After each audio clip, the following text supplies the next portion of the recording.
नमस्कार। हमारे चैनल में आपका स्वागत है। मैं हूं रामचंद्र मौर्य। साथियों, आज 11 नवंबर है और 11 नवंबर का मेरे जीवन में बहुत बड़ा महत्व है। 11 नवंबर 1998 को मैं बाप बना था। ये मेरी बेटी पैदा हुई थी 11 नवंबर 1998 को 3:50 पर कलावती सरन अस्पताल, जो कनॉट प्लेस के पास है, पचकुइया रोड पर, दिल्ली में पैदा हुई थी। और 2 जून 2021 को इसका निधन हो गया कोरोना से। लेकिन एक बाप के लिए निधन नहीं हुआ है। बाप के दिल में, दिमाग में, खून में रची बसी हुई है बेटी। और जब मर्जी होती है इससे मैं रूबरू हो लेता हूँ, बातें कर लेता हूँ ख्यालों में। वास्तव में तो अब ये दुनिया में कहीं नहीं मिल सकती है, ब्रह्मांड में भी नहीं मिल सकती है। यही क्या, कोई भी जो दिवंगत हो चुका है, निर्वाण प्राप्त कर चुका है, उसका अस्तित्व नहीं होता है, न स्वर्ग में न नरक में, कहीं भी नहीं। पंच तत्व थे, पंच तत्व में विलीन हो गए, इसके बाद इसका कोई अस्तित्व नहीं है। जो लोग पुनर्जन्म में विश्वास करते हैं, स्वर्ग नरक में विश्वास करते हैं, उन्हें मैं वैज्ञानिक नहीं मान सकता, तार्किक नहीं मान सकता। बस मन बहलाने के लिए मान लें अपना, जिन्हें मानना हो। हम तो नहीं मानते हैं इस चीज को। हाँ, इतना जरूर मानते हैं कि दिवंगत आत्मा के लिए सम्मान होना चाहिए, प्यार होना चाहिए, जगह होनी चाहिए दिल में, यादें होनी चाहिए, और वो चीजें हमारे अंदर है।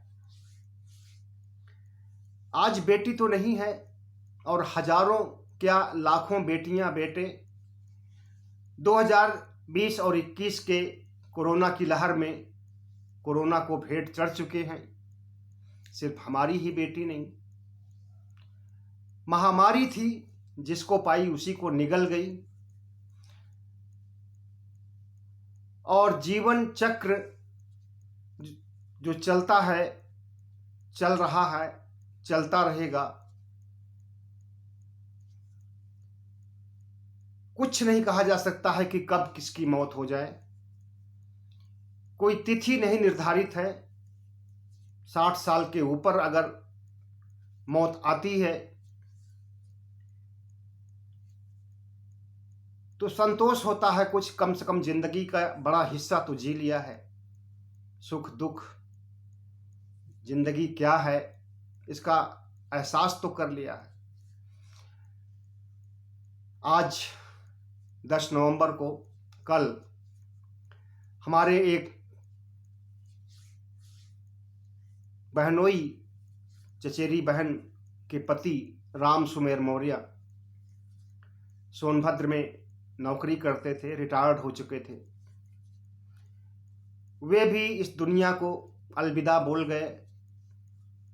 गम है, किसको नहीं गम होगा मौत पर। हमारे सारे रिश्तेदार, नातेदार, सबको गम है। जीवन मृत्यु का खेल आज से नहीं है, बहुत पहले से है, या यूं कहें कि जब से सृष्टि अस्तित्व में आई है तब से चल रहा है। और जब तक सृष्टि रहेगी, धरती रहेगी, ब्रह्मांड रहेगा, तब तक ये चलता रहेगा। हम समझते हैं कि बच्चे के पैदा होने पर हमें बहुत खुशी नहीं मनानी चाहिए, और व्यक्ति के चले जाने के बाद गम भी नहीं मनाना चाहिए। सम्यक दृष्टिकोण होना चाहिए बीच का, जो कि तथागत बुद्ध ने संदेश दिया है। अगर हम तथागत बुद्ध के उपदेशों पर गौर करें तो जीवन मृत्यु हमें विचलित नहीं कर सकता है। प्रकृति का नियम है और वह नियम अनादिकालों से चला आ रहा है, आज भी चल रहा है वह नियम, आगे भी चलेगा। बेटी के जाने का गम तो हमें था, है और रहेगा, लेकिन तथागत बुद्ध का अध्ययन करने, उनके उपदेशों को पढ़ने, महसूस करने से गम काफी कम हो गया है। वरना जिस तरह से बाप बेटी में तादाद में था, जिस तरह से मैं उसे प्यार करता था, वो हमें प्यार करती थी, शायद कोई सदमा होता और हार्ट अटैक होता, मैं नहीं रहता इस दुनिया में। लेकिन तथागत बुद्ध के मध्यम मार्ग से, तथागत बुद्ध के संदेशों से बड़ी ऊर्जा मिली और मिलती है, मिलती रहेगी, बचा रह गया। अब तो एक इतिहास बन चुकी है हमारी बेटी। आज अगर होती तो वो 24 साल पूरा करके 25वें में प्रवेश करती। बैचलर ऑफ फैशन टेक्नोलॉजी का कोर्स कराया था मैंने इसको, निफ्ट से, national institute of fashion technology से। बहुत महंगा कोर्स होता है, बहुत मशक्कत से कंपटीशन पास करना होता है, तब जाकर के एडमिशन होता है। लेकिन खेलते खेलते इसने एडमिशन के लिए जो टेस्ट हुआ था उसको पास कर लिया। हमें विश्वास भी नहीं था। 2016 में जब इसने 12वीं का इम्तहान दिया तो कही, पापा निफ्ट से bachelor of fashion technology course करना चाहती हूं मैं। आप कहिए तो सिर्फ 1,500 रुपए लगेंगे आपके, ऑनलाइन भर देते हैं, आप किताबें हमें नहीं खरीदिएगा, हम ऑनलाइन पढ़ाई करके पास कर लेंगे। हमने कहा चलो, ये समझेंगे कि जेब से पैसे कहीं गिर गए, 1,500 रुपए। और मैंने उसकी बात पर उसको तुरंत 1,500 रुपए ऑनलाइन उसके पेटीएम पर मैंने भेज दी। अब उसने ऑनलाइन अप्लाई कर दिया और उसके बाद पढ़ाई की, इम्तहान हुआ। इम्तहान में अच्छा रैंक आया उसका तो रैंक था। दिल्ली में एडमिशन हो जाता उसका, लेकिन दिल्ली में मैंने नहीं कराया, कांगड़ा में कराया।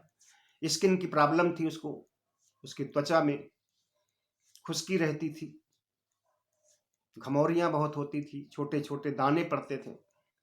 मैंने सोचा 4 साल कांगड़ा की वादियों में रहेगी, ठंडी हवाओं में, तो शायद इसमें कुछ कमी आए, इसके त्वचा में जो बीमारी है। एम्स तक में मैंने दिखाया था उसकी त्वचा की बीमारी को, और एम्स के डॉक्टर राजन थे उस समय हेड स्किन डिपार्टमेंट के, उन्होंने देखा था। उन्होंने हमसे कहा कि ये प्रॉब्लम इसकी जब ये 20-21 साल की हो जाएगी तो समाप्त तो हो सकता है, लेकिन कोई गारंटी नहीं है, और अगर समाप्त होना होगा तो अपने से ही होगा, इसके लिए कोई दवा अभी तक नहीं बनी। संतोष कर लिया मैंने। और वास्तव में फिर जैसे जैसे उसकी उम्र बढ़ती गई वैसे वैसे त्वचा की बीमारी उसकी खत्म होती गई। फिर भी बेटी हमारी वहां रही, 4 साल तक पढ़ाई की, डेली बात होती थी फोन पर। पीएनबी से लोन लिया था 9.5 लाख रुपए, फीस पीएनबी देती थी, हम भी देते थे, और हॉस्टल का पैसा भी पीएनबी के थ्रू ही गया। कुल मिलाकर के इसकी 4 साल की पढ़ाई पूरी हुई। इस बीच इसने इंटर्नशिप किया बंगलौर से, महाराष्ट्र के इस्लामपुर से, और एनसीआर में गुड़गांव से। आखिरी इंटर्नशिप इसका गुड़गांव में हुआ, यूनाइटेड कलर्स ऑफ बेनेटन, जो कि अमेरिका की कपड़े की कंपनी है, इसमें। और जब ये इंटर्नशिप पूरा करके आई तो उसके बाद ही 2020 में लॉकडाउन लग गया। पहला लॉकडाउन में तो कुछ नहीं हुआ, दूसरे लॉकडाउन में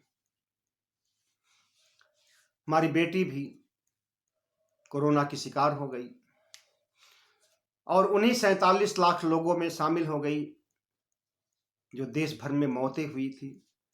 मौत का मंजर आपने देखा होगा उस समय, नदियों में बहती हुई लाशें, शमशान पर तो चिताएं जलती ही थी, बाग बगीचों में चौबारों में, सड़कों पर, सड़कों के किनारे पूरा देश शमशान बन गया था।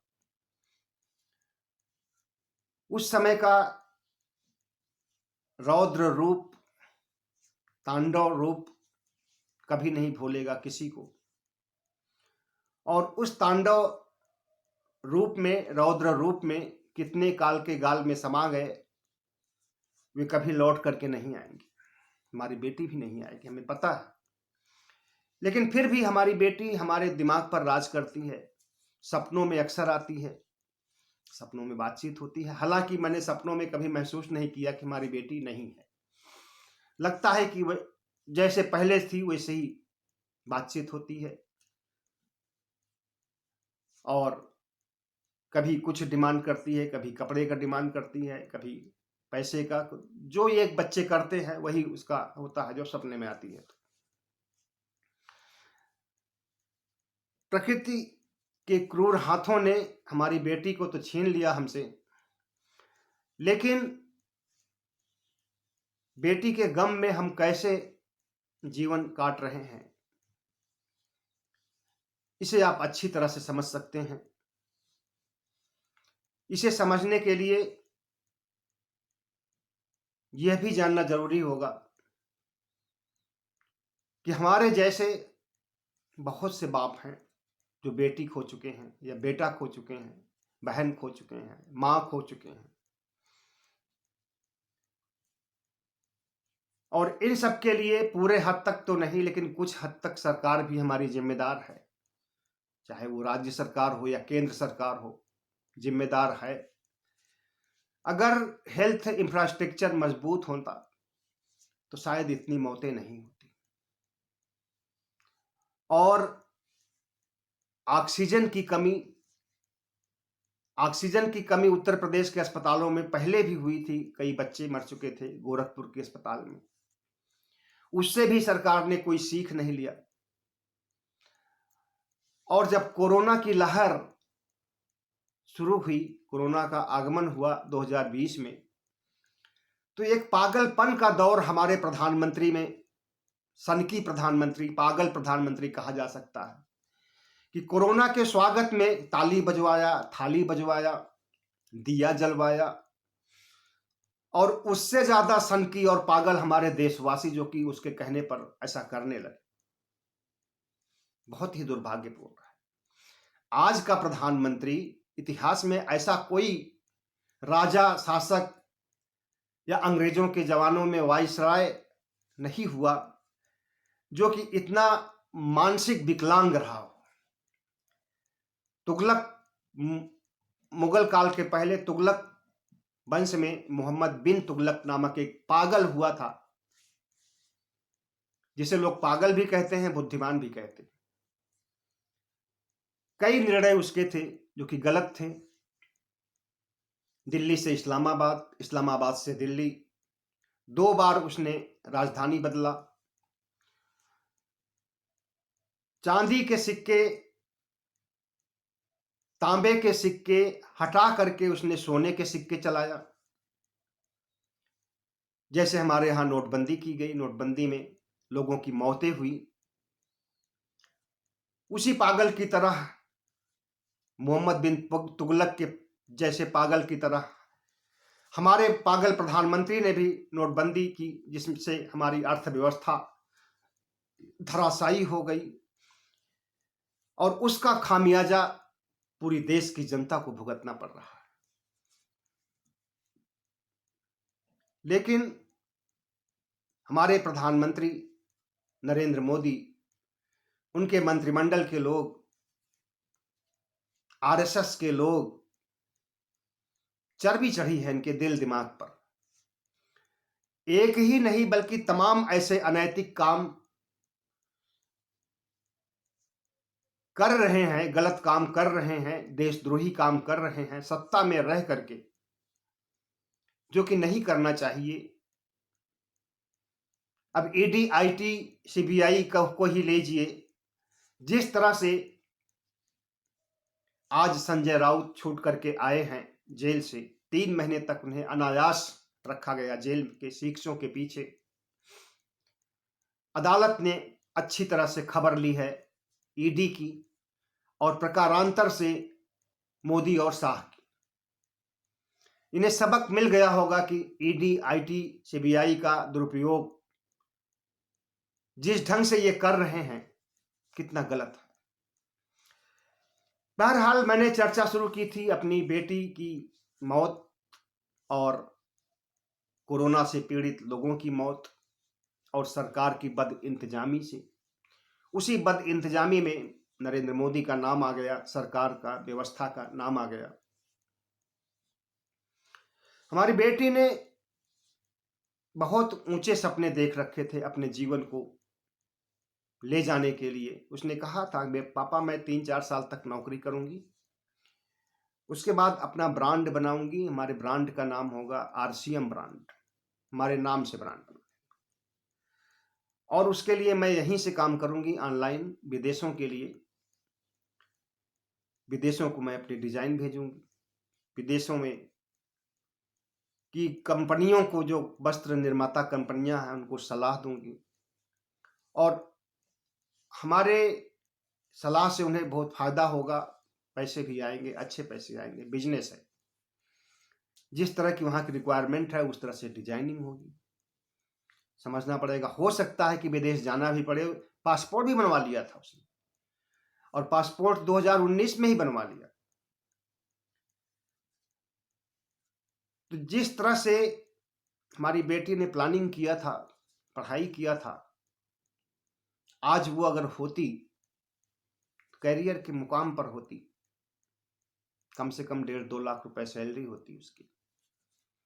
उसकी इंग्लिश बहुत अच्छी थी, इंग्लिश में उसे 99% नंबर 12th क्लास में मिले थे सन वैली स्कूल में, जो कि हमारे घर के पास में ही है, वैशाली गाजियाबाद में। उस समय वहां की प्रधानाचार्य Preeti ma'am, Preeti Goyal, Times of India, Hindustan Times, तमाम अखबारों में विज्ञापन दिया था। जो बच्चे टॉप किए थे फोटो के साथ उनका नाम आया था, हमारी बेटी का भी नाम था, फोटो था। और आपको बता दें कि इंग्लिश में मुझे 3rd क्लास के नंबर मिले थे 1978 में, जब मैंने हाई स्कूल पास किया था। 100 में 42 नंबर, 2 पेपर हुआ करते थे, दोनों में 21-21 नंबर, 3rd क्लास का नंबर। और वही बेटी हमारी 99% नंबर लेकर के आई थी। समय का फेर है, जनरेशन गैप है। पहले इंग्लिश को बहुत टफ माना जाता था, बहुत कठिन माना जाता था, और जो लोग इंग्लिश बोलते थे उनका लोग मुंह देखते रह जाते थे। अब उतना वैल्यू उसका नहीं रह गया। हालांकि पढ़ाई लिखाई में पहले से बहुत ज्यादा प्रगति हुई है, और लेकिन उसके अनुपात में रोजगार में वृद्धि नहीं हुई है। और जहां तक जब रोजगार की बात आती है तो फिर नरेंद्र मोदी की याद आ जाती है कि 2 करोड़ रोजगार देने की बात उन्होंने कही। हर साल 8 साल में भी 2 करोड़ नहीं दे पाए। तो इस तरह से आज जो स्थिति है युवाओं की, अगर हमारी बेटी होती तो बेरोजगार नहीं होती। उसके जाने के बाद हमारे पास यूनाइटेड कलर्स ऑफ बेनेटन से फोन आया था कि मैंने बेटी को मेल किया है आपके, उसने कोई जवाब नहीं दिया। बेटी से फोन पर बात करना चाहा, उसका स्विच ऑफ था। तो उन्होंने हमारे नंबर पर किया। मैंने बताया कि हमारी बेटी दुनिया में नहीं है, कोरोना को भेंट चढ़ गई। तो बहुत पश्चाताप व्यक्त किया। उनका मेल मैंने फिर पढ़ा, उसका मेल खोला, उसके पासवर्ड हमारे पास था, हमारे नाम से मेल बना रखी थी, RCM रूपम नाम से @gmail.com। तो उसका पासवर्ड हमारे पास भी रहता था। मैंने खोला, देखा तो उसमें 1.5 लाख की पेशकश की गई थी यूनाइटेड कलर्स ऑफ बेनेटन द्वारा उसकी नौकरी के लिए। लेकिन जब बेटी है ही नहीं तो 10 लाख का हो तब भी कोई फर्क नहीं पड़ता। होती तो जरूर ज्वाइन करती, जाती, दुनिया पैसों पर चलती है, जिंदगी पैसों पर चलती है, तो जरूर नौकरी करती, बिजनेस करती, आगे बढ़ती। सपने बहुत ऊंचे थे, सपने बहुत बड़े थे, लेकिन सपनों को साकार करने का अवसर नहीं मिल सका उसे। हम चाहते हैं कि जितनी बेटियां हैं समाज में, देश में, वो सब हमारी बेटी हैं, और उन सबको मैं प्यार देना चाहता हूं और देता हूं। कभी भी सड़क पर या कहीं पर भी किसी बेटी को देखता हूं, 20 साल की, 21 साल की, तो उसमें रूपम की छवि देखता हूं, अपनी बेटी समझता हूं। बेटी का दर्द एक बाप ही समझ सकता है, बेटी के जाने का गम एक बाप ही समझ सकता है। बाप तो उसके ससुराल जाने पर भी इतना द्रवित होता है अंदर से, लेकिन जो बेटी दुनिया छोड़ दे उसके लिए कितना द्रवित होगा उसका बाप, अनुमान लगा सकते हैं। बहरहाल वीडियो को खत्म करते हैं। कहना तो बहुत कुछ था, दूसरे वीडियो में कहेंगे, और जीवन मृत्यु के इस चक्र को विश्लेषित करेंगे हम दूसरे वीडियो में। आज तो इतना नहीं है, 21-22 मिनट हो चुके हैं। अपना ख्याल रखिएगा। जिंदगी में आने का समय तो होता है, बच्चा जब पेट में आता है तो एक समय निर्धारित हो जाता है आने का, लेकिन जाने का समय निर्धारित नहीं होता है। कभी भी कोई भी जा सकता है, बुजुर्ग भी जा सकता है, जवान भी जा सकता है, बच्चा भी जा सकता है। इसलिए कभी यह ना मान करके चले कि जिंदगी अमर है, हम अमर हैं। अगर ऐसा मानेंगे तो आपके अंदर अहंकार होगा और आपके अंदर ऐसी प्रवृत्तियां घर कर जाएंगी जो कि नहीं होनी चाहिए। बहुत बहुत धन्यवाद। हमारे चैनल को सब्सक्राइब कीजिएगा, लाइक कीजिएगा और शेयर कीजिएगा।